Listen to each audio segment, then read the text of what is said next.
Hey there dissectors, and if you're new to this channel, welcome. Today we're going to delve into the murky waters of the unsinkable ship herself, Titanic. There have been many reports of hauntings over the years, not only at the site of where she went down into the icy waters on April 15th, 1912, but the paranormal events that have followed many of the artifacts brought up from their watery grave. So, before we discuss the unexplained events reported from the many exhibits, let's take a brief moment to remember the events of that fateful night.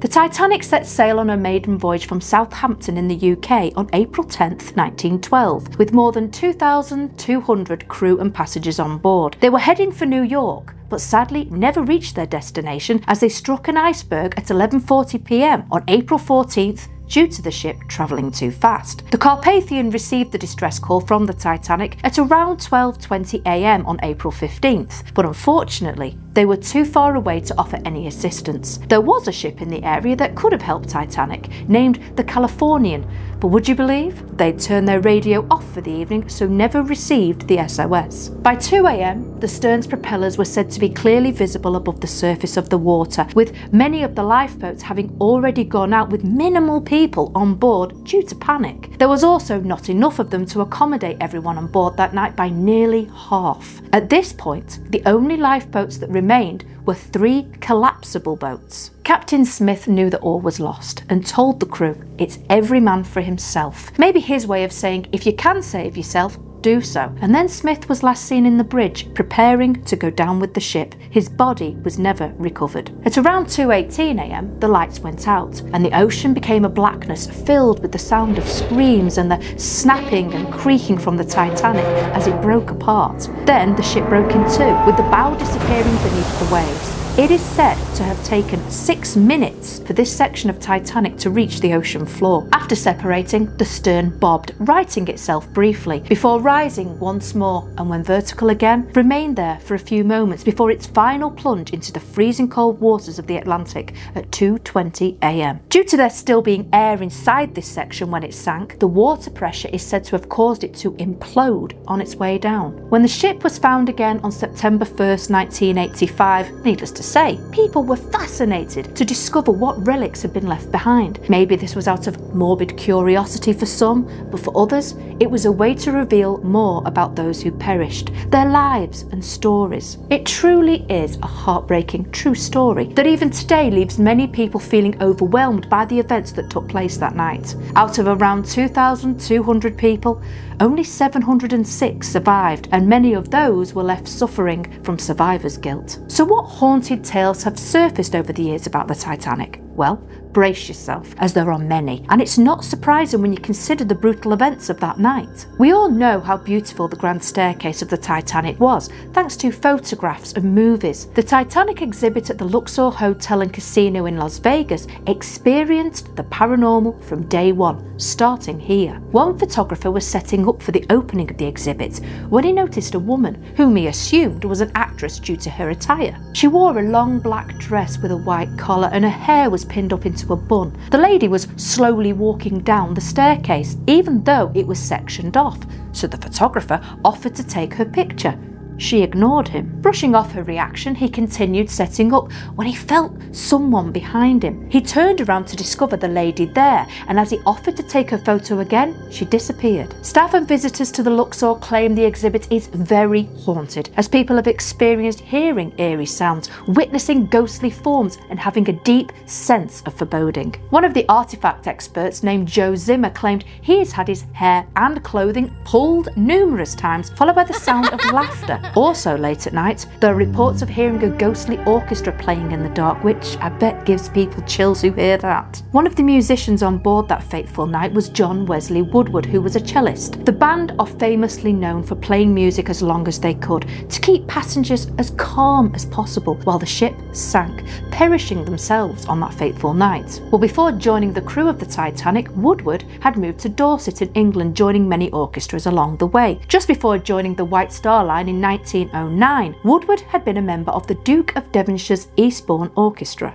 It is said that for some time after the tragedy, Woodward's spirit was witnessed. One Titanic researcher said, "It is said that a male ghost thought to be John Woodward has been seen in the orchestra pit, but no one has seen him recently, sadly." Now to me, it sounds like Woodward has finally found peace in death, something he deserved after such bravery on board Titanic that night. The Georgia Aquarium had spooky experiences with the artifacts they showcased. It seems that employees were regularly being touched by entities, hearing voices calling out and seeing dark shadows walking about the area. After a while, staff decided to seek out help with the Sci-Fi Channel's ghost hunters, who are said to have recorded a male voice saying, "No, please wait," in the iceberg room, along with cold spots and shadow figures. The Titanic Belfast Museum has had many tales of paranormal events taking place since its opening, but in 2005, one lady had a truly upsetting yet heartwarming experience while listening to the final distress call from the Titanic. It seems that after hearing the original Morse code,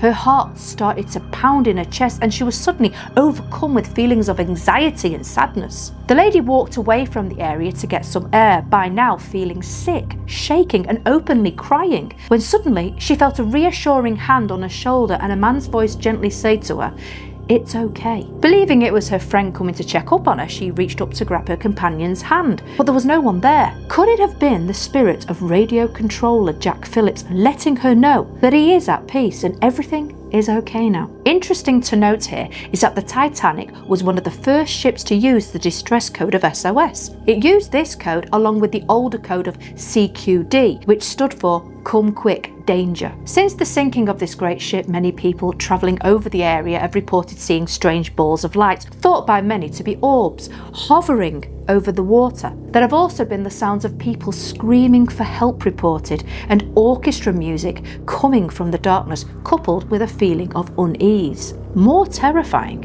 is that on more than one occasion, submarines have received strange radio communications with SOS calls and weird sounds with no apparent origins. The QE2 ship passed over the wreckage site in February 1978 and started to pick up the Titanic's distress call on an old wavelength. They picked up the words, "Come quick, in distress, boiler rooms flooded, ship is sinking." Shocked, the operator changed to the same wavelength and responded with, "What is the name of your ship?" And Titanic was the response. You can imagine the shock the operator must have felt, and immediately the captain of the bridge was informed. After trying to reach out further, the ghost ship had once again gone quiet. But after logging the incident, it seems that the QE2 had been passing the site of where the ship had sunk all those years before when the message was heard. Captain Smith is known to have gone down with the Titanic, but even before the news of the sinking reached anyone, Smith's wife is said to have known that something had gone terribly wrong. You see, Smith's wife, Sarah Eleanor Smith,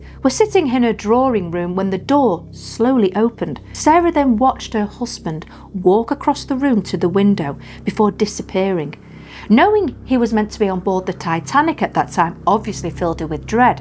She knew he must be dead or something terrible had happened. And apparently, she is not the only one to have had a visit from a loved one that night, as many of the wives of sailors and crew on board told stories of hearing their names called out or experiencing terrible nightmares as the ship was sinking. Now, you would think that surviving such a tragedy would fill you with relief, but often people can be filled with survivor's guilt, especially when loved ones died. Frederick Fleet was a lookout for the Titanic and was the one who spotted the deadly iceberg, but due to the speed the ship was going, it was too late to slow down and avoid collision. Fleet managed to survive the ordeal, but lived a life filled with depression after. When his wife died not long after Christmas in 1964, he was thrown out on the street by his brother-in-law, so filled with anguish, he hung himself in the garden. His spirit sadly has been seen in Las Vegas on the Promenade Deck exhibit, walking around as if he's still trying to fulfill his duties. As you know, it was strongly believed that women and children should board the lifeboats first,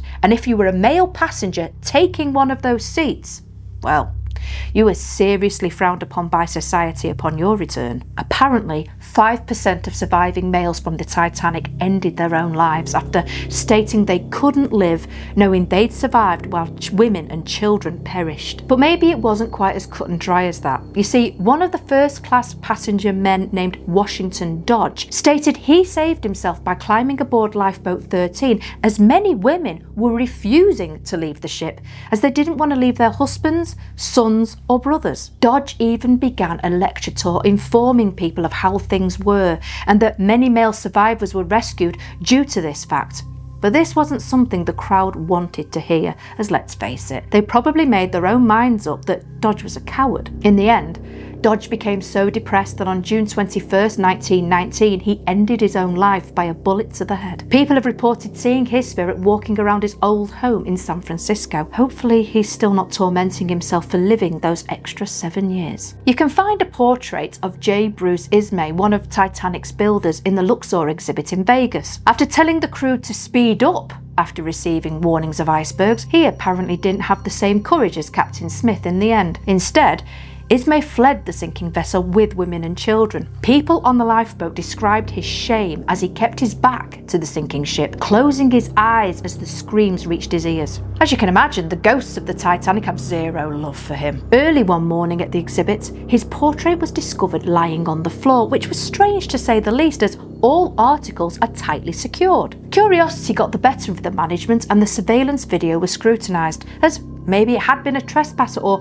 member of staff fooling around. Instead, they watched in horror as the portrait was seen visibly shaking before flying off the wall of its own accord. There are many, many more haunted tales about the Titanic, as well as premonitions that people had of its demise. One young Scottish girl named Jessie, who was dying at the time the ship went down, started to talk about a massive ship sinking while a man named Wally played the fiddle in her delirious state. In 1898, 14 years before the tragedy, a book was published called The Titan by Morgan Robertson. In it, he told the story of the largest ship ever built that was meant to be unsinkable and had too few lifeboats that hit an iceberg. The author swore he didn't have any supernatural abilities and that he was just drawing off his own experiences at sea. So what do you think about today's episode? Do you feel that the artifacts from the Titanic could really be haunted by those that perished at sea? Could the crew still be reaching out for help? Or in some cases, wanting people to know that they are at peace now? Let me know your thoughts in the comments below. I truly feel that with this much devastation, death, horror and grief, the haunting of the site of the Titanic, as well as the belongings or